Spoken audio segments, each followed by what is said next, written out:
नमस्कार, मैं डॉक्टर ईतू सिंह आपका अपने चैनल अर्थात में स्वागत करती हूँ।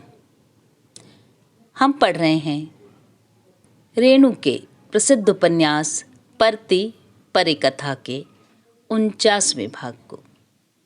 इसके पूर्व और बाद के सभी वीडियो के लिंक डिस्क्रिप्शन बॉक्स में दे दिए गए।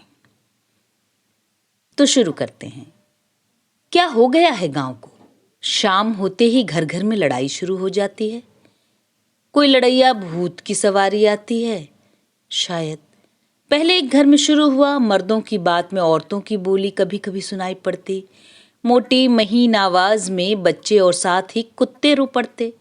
एक घर का झगड़ा दूसरे घर की ओर लपकता, फैलता जाता। गांव में एक अजीब कोलाहल। कोई खाए घी मलीदा, कोई भूंजा फाके। मालिक रे मालिक, एक नजारा मालिक। देख देख, तुम्हारी बहू मुझे काना कहती है, कह दे मुंह संभाल कर बात करे। बेजा क्या कहती है, जो सच बात है बोलती है। नहीं रहेंगे हम साथ, आज ही भिन्न कर लीजिए। कचहरी देखो, कानून देखो, अभी से ले लोगे अपने बाप से हिस्सा। देखिए कौन साला नहीं देता हिस्सा। बड़ा कानून दिखाते हैं, सब कानून निकाल देंगे। लालचंद ने लिया अपना हिस्सा या नहीं? दुलारी दाई की जमीन चांदी और सोना एक साथ उगलती है। एक ही मौसम में दो फसल। आभरण देवे पाट, पेट भरन देवे धान। परानपुर के बेफिक्र सोवे चादर तान। जब से नई जाति के पाट, चन्नी पाट का प्रचलन हुआ, दुलारी दाई की जमीन को लोग हीरे की खान समझते हैं। कभी कभी नई किस्म की खेती ने भी जनजीवन को आलोड़ित किया है। नील की खेती का नाम सुनते ही बूढ़े पुराने लोगों का मुंह अब भी नीला हो जाता है। और सोनाबंग पाट की चर्चा होते ही सभी के चेहरे चमचमा उठते हैं। सोनाबंग पाट के रेशमी रेशे की तरह। पहली जर्मनिया लड़ाई के समय पहले पहलाया था यह पाट। ढाका की ओर से एक ही बार बहुत से गांवों में पुख्ता और कोरोगेटेड टिन के मकान झलमिलाने लगे। और पिछले 10-12 साल से चन्नी पाट धूम मचा रहा है। पाट की खेती में ही किसानों की मर्दानगी की परीक्षा होती है। सोनाबंग, लाल मेघ और जापानी आदि पाट के हजार नखरे। जमीन की मिट्टी चिकनी होनी चाहिए, खेत की जुताई खूब हुई हो, समय पर आकाश से पानी गिरे, 3 बार निकौनी, बीघा। जरा सा चूक हुई, खेती खत्म। किंतु वाह रे, चन्नी पाट कहाँ से लाया इसको? एग्रीकल्चर फार्म वालों ने लाया नहीं गया है, बहुत खोज ढूंढकर और मिला जुलाकर इस नई जाति के पाट को जन्म दिया है कृषि विशारदों ने। भीट जमीन हो या जुताई कम हुई हो, आकाश चूहे या बताश जले, पौधे उगेंगे ही। मवेशी इसके पौधे को दूर से सूंघकर समझ लेते हैं यह उनके खाने की चीज नहीं। यदि किसी लंबी जीभ वाले ने बतौर आजमाइश के किसी दिन 4 कौर खा लिया, 5 दिनों तक गुहाल में बेहोश। दूसरी जाति के पाटों को जानवर के अलावा आदमी भी बहुत शौक से खाते हैं। कड़वा साग। पाट साग के झोल के लोभ में लुक छिपकर बहुत से खेतों को मोड़ लेती हैं औरतें। बकरी और औरतों के झुंड को हाँकने का काम। हर परिवार का एक बूढ़ा इस काम पर, 1000 गालियों से लैस तैनात। दूसरी जाति के पाटों के समय पर नहीं काटा बांधा या गोरा गया तो उसके रेशे कमजोर हो जाएंगे, वजन कम देंगे। लेकिन चन्नी पाट खेत में लगा रहे, कोई हर्ज नहीं। काट कर महीनों सुखाइए, पानी नहीं, वर्षा होने पर गोरिए गड्ढों में। और दर सोना पाट से सिर्फ 5 रुपया कम।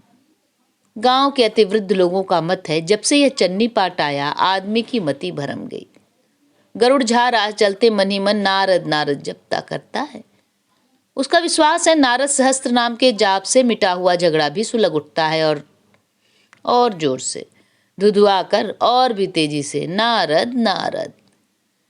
निकल जा साला घर से, मेरा कोई बेटा उठा नहीं। पतोहू अपने ससुर की इज्जत करती है, घूंघट ताने ही रहती है। घूंघट के नीचे से अज्ञाबान बोली महीन आवाज को छोड़ती। जन्माते लाज नहीं आई इस बूढ़े को, कहता है बेटा नहीं। साले को की बेटी, मुंह तोड़ दूंगा। लंगटा की बेटी साली लंगटी। बड़ा आया है मेरा मुंह तोड़ने वाला का बेटा। ताल ठोक कर जवान बेटा उतर पड़ता है मैदान में। आइए तो क्या समझ लिया है, उसकी पीठ पर कोई नहीं। बाप को ललकारता है, बेटा आ जाओ, अपने चारों बेटों को भी बुलाओ, दुल्हनुओं को। यदि कोई असल बाप का बेटा है तो आवे, दे मेरी जोरू की पीठ पर हाथ। अब बार बार मार कर हाथ परच गया है। नारद नारद नारद नारद, सिर उतार लेंगे, मजा चखा देंगे। नारद नारद, देख लेंगे थाना पुलिस को भी, दामुल हौज झेलेंगे, मगर साले एक की जान जरूर लेंगे। नारद नारद, गांव में ही कचहरी खुली है, गिराम पंचायत, सिर्फ 2 रुपया खर्च। नारद नारद, कल आना जमीन पर, वहीं 2 टुकड़ा करके गाड़ देंगे। नारद, शाम को कोई लड़ैया भूतों का दल आकर गांव में घर घर में समा जाता है। खाऊं खाऊं खाऊं खाऊं। गरुड़ ध्वज की खेती लहलहा रही है, सोने चांदी की खेती खन खन ठन ठन। फिर घूमने लगा है गांव, एक एक प्राणी ताव खाए हुए लट्टू की तरह घूम रहा है। बन बन बन बन, एक दूसरे से टकराते हैं, लुढ़कते हैं, फिर ताव पर चढ़ते। 5 चक्र नाचने लगे जितेंद्र नाथ की आंखों के आगे। घन घन घन घन, खुशी के मारे गूंगा हो गया वह। उसने डॉक्टर रायचौधरी को श्रद्धापूर्वक प्रणाम किया। डॉक्टर रायचौधरी ने बार बार कहा, खूब बड़ो कथा, खूब बड़ो कथा। बहुत बड़ी बात। जितेंद्र का अनुमान सच निकला। कोसी प्रोजेक्ट की पार्टी नंबर 10 ने रिपोर्ट दी है। जांच करने के बाद इस धरती पर यत्र सर्वत्र कई प्रकार की मिट्टी पाई गई है। जंगल और वृक्ष ही नहीं, गेहूं, धान, पाट तथा दलहन तिलहन की खेती के योग धरती भी मिली है। उम्मीद है अगले सप्ताह ऑपरेशन पार्टी आ जाएगी। बहुत बड़ी बात है ये। हजारों एकड़ परती इस साल ज्योति बोई जाएगी। ताजू, और पानी कहाँ से आएगा? पानी किसी सुंदरी नेका का अवतार कराना होगा। दंता राकस, धनता राकस, बाप रे बाप। अरे देवा, ये ट्रैक्टर नहीं है रे देव, न जाने कौन मशीन है, ऐसी आवाज धरती दलमल करती है। गुड़ गुड़ गुड़ गुड़ गुड़ गड़ गड़ गड़ गड़ गड़ गड़ गड़ार गड़ गड़ गड़ गड़ गड़। भूकंपन, ए धरती डोलती है, राम कसम भागो। क्या कहते हो? उधर देखो, एले हथिया सूर एक झुंड। कई बुलडोजर और बड़े बड़े ट्रैक्टर आ रहे हैं। Operation party. आसपास के गांव के ट्रैक्टर वाले किसानों को सरकार रिसर्कुलर आया है, मदद दें। जितेंद्र जाएगा ऑपरेशन पार्टी में ट्रैक्टर लेके। ये लोग डीवीसी में काम कर चुके हैं, पहाड़ी पथरीली जमीन पर। अब परती पर भेजे गए हैं। सुन्नरी हाट जंगल के शिकार का मजा यहाँ कहाँ, यहाँ तो परती है। अन्य जमींदारों ने अपने ड्राइवरों को भेजा है ट्रैक्टर लेकर। गांव के नौजवानों का दल परती की ओर दौड़ता है। बूढ़े बड़े खिसियाते हैं, गेहूं ना केला, केला भी नहीं उपजेगा, ट्रैक्टर से जोते या। गुड़ गुड़ गुड़ गुड़ गुड़, भट भट भट गर फर फट फट फट फट टर टर। अगला बुलडोजर चल रहा है। मिस्टर नेगी ऑपरेशन पार्टी का चीफ। इरावती हाथ में बंदूक लेकर हवाई फायर करने के लिए घड़ी देख रही है। जितेंद्र ने अपने ट्रैक्टर पर सवार होने से पहले धीमी आवाज में कहा, दया कर हम लोगों की ओर निशाना मत तानिएगा। इरावती समझती है, लेकिन वह क्या करे बंदूक छोड़ने के सिवा। ताजमनी रहती तो निश्चय ही शंख फूंकती। वाह, ट्रैक्टर पर बजाबता सिंदूर से माँ के चरण चिन्ह, 10 उंगलियां अंकित है ताजमनी। ट्ठाय गड़र गड़र गड़गड़ गड़गड़ गुड़गुड़ भट भट भट फट फट फट फट फट फट बड़ बड़ बड़ फड़ फड़ गुड़गुड़। प्रांतीय ट्रैक्टर बोर्ड के सेक्रेटरी मिस्टर सिन्हा ने हंसकर कहा, हेलो जितन बाबू, I admire your. Not only me, मेरा मीत भी है। देखिए, 1 2 3 बुलडोजर, क्रॉलर्स, एंगलडोजर्स और 2 न जाने कौन सी मशीनें, जिनके पीछे 2 पहिए धतूरे के बीच के बड़े संस्करण जमीन को छलनी बना देंगी, गतर गतर उघेड़ देंगी। गांव के अधिकांश लोग तमाशा देखने आए हैं। जितन बाबू ने पूरी बाह वाला स्वेटर पहन रखा है, घोर लाल रंग का। स्पेशल हैट ताड़ की पत्तियों का। डिस्ट्रिक्ट एग्रीकल्चर विभाग का ट्रैक्टर चालक बोदू बाबू कहता है, आंख झुलसाने वाले रंग का पुअलोवर पहनकर नुमाइश लगाने लगा आया है। बोदू बाबू से बातचीत कर चुकी है इरावती। इस परती पर बोदी बाबू को हरी भरी जगह मिल गई है। आते ही इरावती धानी रंग की साड़ी पहनकर आई है। कितना मैच करता है आज। कोकटी रंग की बिना किनारी वाली साड़ी में मैली लगती थी जरा, अभी तो स्वर्ण रंग। Who is this gentleman Jitendra babu? जमींदारी चली गई है, नवाबी नहीं गई, दिमाग सही है इसका। यही है वह आदमी, हुआ सवेरा में पटनिया निडर जिसको खूब गली आता है। सही है, बहुत अय्यास आदमी। इरावती ने इसका क्या संबंध? ट्रैक्टर मोड़ते हुए उसने जितेंद्र पर निगाह डाली। एक दूसरे को देख रहे थे पायलट्स गॉगल्स से। अंधकार में धुंधली दो जोड़ी आंखें। ठुड्डी पाखर के पास। चलो चलो, ट्रैक्टर का रेस हो रहा है घुड़दौड़ की तरह, कौन फास्ट आता है, चलो चलो। गांव के लोगों ने देखा करीब 200 बीघे जमीन जोती जा चुकी है। ठुट्टी पाखर के ठूठे डाल पर भवेश अपनी मूवी के लिए उपयुक्त कोण तजवीज कर रहा बैठा हुआ है। यहाँ आकर ट्रैक्टर मुड़े, सूरज की रोशनी शीशे पर झिलमिलाई। 1 2 3 4 5 रह रहकर सूरज की रोशनी झिलमिलाती है। किर किर।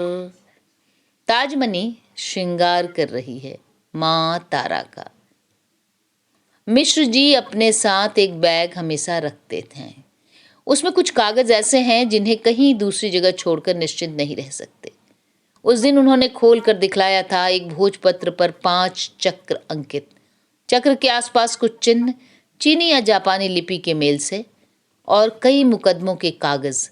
मुझे कोई दिलचस्पी नहीं मुकदमों की दलील से, किंतु इन 300 रेखा चित्रों को भी भूलना असंभव है। मिश्र जी ने बसहा कागज पर लाल रेखाओं से अनेक चित्र अंकित किए हैं। रानी बहिना की एक छवि, 3 उनके भी बनाए हुए हैं। इस चतुर चितेरक को, तलहटी को मैं अवाक होकर देखती रही। फिर धीरे धीरे से मैंने उसे चूम लिया। कलाकार की कांपती हुई उंगलियों ने मेरे होठों पर गुदगुदी पैदा कर दी। अब इनसे कोई सीधी रेखा नहीं खींची जाएगी। इस बार माफ कर दो, एक बार फिर इनमें शक्ति दो। माँ श्यामा, जाल नहीं करने दूंगी, वचन देती हूँ। उंगलियों की थरथराहट बढ़ती ही गई। मेरे बालों में उंगलियां फिर फर कर अपनी थरथराहट को बहलाने लगे। ओ माँ, ऐसा तो न करो कि मेरा स्वामी कलम ही न पकड़ सके। 5 पृष्ठों पर पद्य है, 150 पंक्तियां। कलम पकड़ेगा मेरा लॉली, मुंह में दांत पूरे उगे भी नहीं, भात चाहिए। क्या लेगा रे छुट्टू पंडित, भात। अन्नप्राशन के दिन जित्तन की जन्मकुंडली मिली।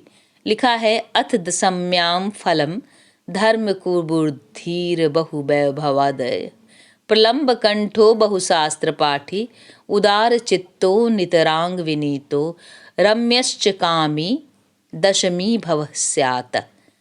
अथ शुक्रवासरे जन्म तत्फलम, सुनील संकुचित केशपास, प्रसन्न वेशो मतिमान विशेषात्, शुक्लांबर प्रीतिधरो नर, स्यात् सन्मार्ग गो भार्गववार जन्मा, कांतः सुखी भोग तुश्च मनि, मानि प्रिय प्रवक्ता सुगुप्त बुद्धि, खलुर दीर्घजीवी मिष्टान पानानुरतो विनीत। मैं खोज रही हूं, यह आंकेगा या नाचेगा या क्या करेगा। देव द्विज रभाविरो विरतो अभिमानी धनी दया लूरवलवान का कलाज्ञ। हाँ है रे छुट्टू पंडित, तू कलम भी पकड़ेगा, आंकेगा। देखो जी छुट्टू पंडित, तुम्हारे बहुत सारे बालों को आज अन्नप्राशन के दिन कटवा दिया है। लटकती इमली की तरह तेरी जटाई हुई लटें कह गई हैं। बेचारा अपने मुड़े हुए सिर पर बार बार हाथ फेर कर मुंह देखता है। अरे हाँ है तेरी चुटिया। चुटिया काटने से तो छुट्टू पंडित नहीं, छुट्टू सन्यासी, छोटा सा सन्यासी। नहीं, हमारा जितेंद्र सन्यासी नहीं होगा, सत्कर्म वेश। तू गृहस्थ होकर सत्कर्म करेगा, तू आंकेगा, तू गढ़ेगा, सिरजेगा। दुलारी दाई के 3 कुंड तेरे नाम लिख देती हूँ। तू इन कुंडों के पास बैठकर एक एक पद्म को अंकित करेगा, पक्षियों का गीत सुनेगा, भौरों की गुंजन में अपना तानपुरा मिलाएगा, तू गाएगा। कमलगट्टे बेचेगा, मछली पकड़ेगा, खाएगा, बेचेगा, सब कुछ करे, जात नहीं करेगा, जाल नहीं करेगा। कभी नहीं परोपकारार्थ इन कुंडों को बेच भी सकता है। अच्छा इधर आ, तू क्या क्या होगा बोल। सुखी, भोगी, हाँ ते अच्छा मौज करेगा, ठीक है, बड़ा चालाक है छुट्टू। अच्छा प्रिय प्रवक्ता, हाँ ते तू बीच में मत टपक पुतली, बासी भात खाएगा, भेड़ चराने जाएगा, पीछे पूछना। तू लिखेगा, गाएगा, नाचेगा और भेड़ भी चराएगा। तब तू मार खाएगा, अच्छी बात। नाच गान में इन कुंडों को बेचकर फूंक भी दे तो कोई हर्ज नहीं, किंतु जालिया काम नेवर, कभी नहीं। बहुशास्त्र पाठी, अपनी विद्या को जमीन और जमींदारी अर्जन में मत लगाना। उस रात हमने माँ तारा की वंदना की।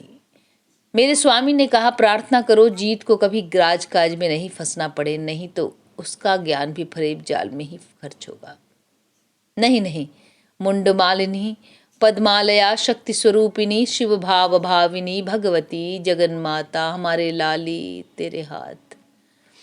मिश्र जी के हाथ का कंपन कम हुआ है, किंतु मेरे ललाट पर बिंदिया सजाने की असफल चेष्टा करते समय उनकी लाचार आंखें मुझे मार डालती हैं। उंगलियों की थरथराहट रोकने की कोशिश में कपकपी और भी बढ़ जाती है। मैंने चिकित्सा की बात चलाई तो हंसकर बोले, असंभव। नसों और रोगों की बात मुझसे ज्यादा कोई वैद्य नहीं जानते। मुझे उपयुक्त दंड मिला है। सरस्वती के दरबार में इस तरह कुकृत्य परोस करने वाले को कभी क्षमा नहीं किया जाता। हाथ का कंपन कोई बड़ी सजा नहीं, हल्की सजा है, वरना गलित कुष्ठ। स्वामी, हाँ गीत, मैंने अपनी आंखों से देखा है। विद्या के गर्व में चूर, सरस्वती के भाल पर कलंक का टीका लगाने वाला अपनी गली हुई हथेली चादर के नीचे छिपाकर मक्खियों से बचने के लिए भागा फिरता है। मेरे स्वामी का अपराध क्षमा करो मां शारदे। प्लांटर्स बौखलाए हुए हैं। जिले भर के मैथिल पंडितों को उकसाया गया, शिवेंद्र मिश्र को जाति से बहिष्कृत करो पंडितों। इधर कुछ दिनों से मिश्र जी की गुप्त बातें विरोधियों को कैसे मालूम हो सकती हैं? अब तक ऐसा नहीं हुआ, कभी नहीं। पंडितों की सभा में मेरे स्वामी को निर्वेद घोषित कर दिया गया। अब ब्राह्मण।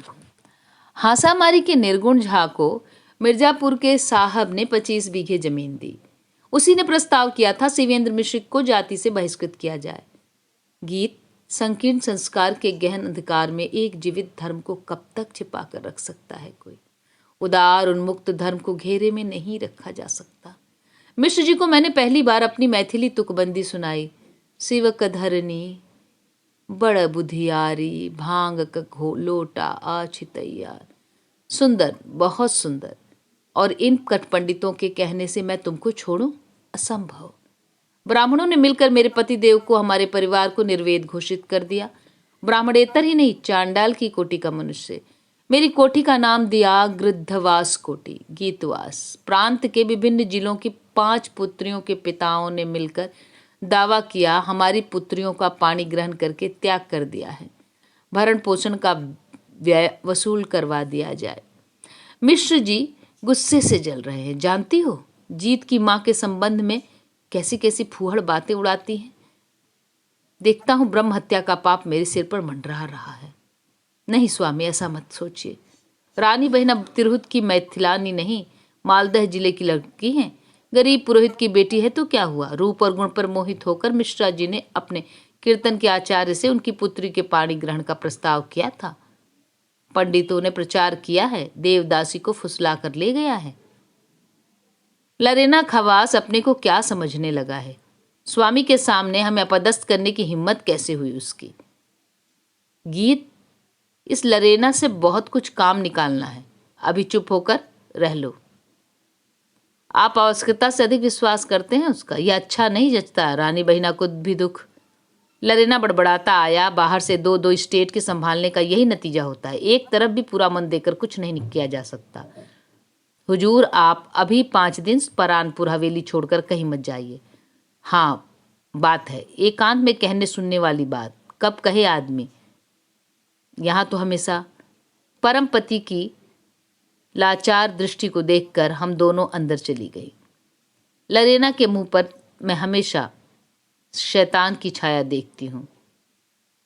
रानी बहिना कहती है,